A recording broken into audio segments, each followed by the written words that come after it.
Hi, I'm Missionary Sarah Cairns and I serve the youth in the country of South Africa. Just want to answer some of the questions that your children sent me. The first question is, why did you decide to become a missionary? I decided to become a missionary because that's what God wanted me to do. I believe that it's my calling on my life since I was a little girl. I always loved the continent of Africa. I loved the African people. When I was 12 years old, I felt like God was calling me to do ministry, and so just as I grew in my faith and in my walk with Christ, God just confirmed that I was called to reach the African people and tell them about the love of Jesus Christ. So I decided to become a missionary because I love Africa and I want to serve God with all my heart.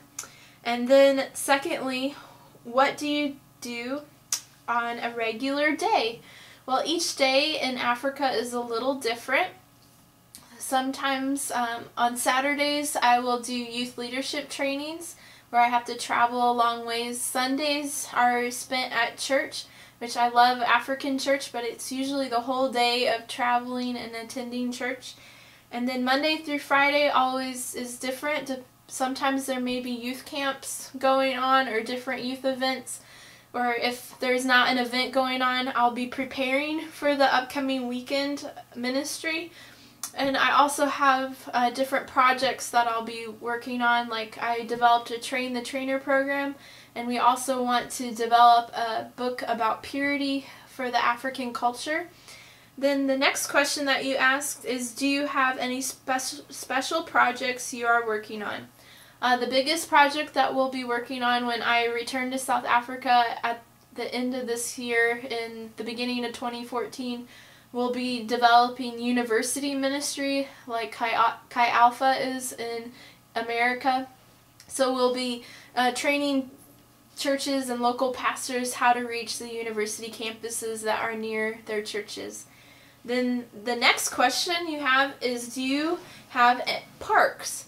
Well, when we think of parks in Africa, we usually think of what's called a game park, and that is where all the wild animals are, like lions and elephants and giraffe and zebra.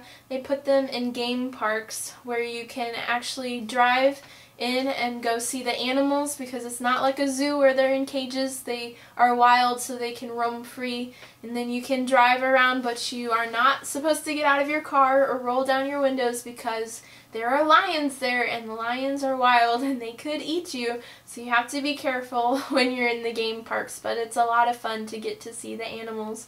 And then the next question you said is, what kind of animals do you have where you live? Well, the lions aren't in my backyard. Most of my neighbors have dogs or cats like you have in America, but when I travel into the rural areas, they also have cows and goats and donkeys and chickens, but sometimes you have to be careful because they'll be crossing the road or in the middle of the road because they don't stay in fences, but they roam free in the country in Africa. Then the next question you have is, what are some foods that you eat that we don't have? The main food that they eat in South Africa is called mealie-pap. It kind of looks like mashed potatoes, but it's made of cornmeal, and it's white, and it's so thick that you can roll it into a ball in your hand, and then you'll dip it in maybe a tomato sauce or a stew of some sort, and then you eat it. And I like it. It's very good.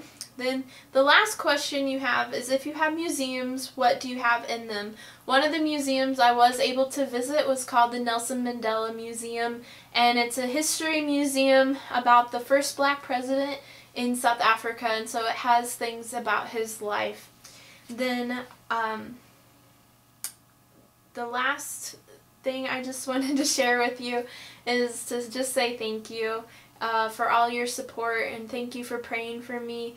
And I just believe that God has a lot more things that He wants to do among the youth in South Africa. So I just thank you for being a part of what God is doing in the country of South Africa. Thank you.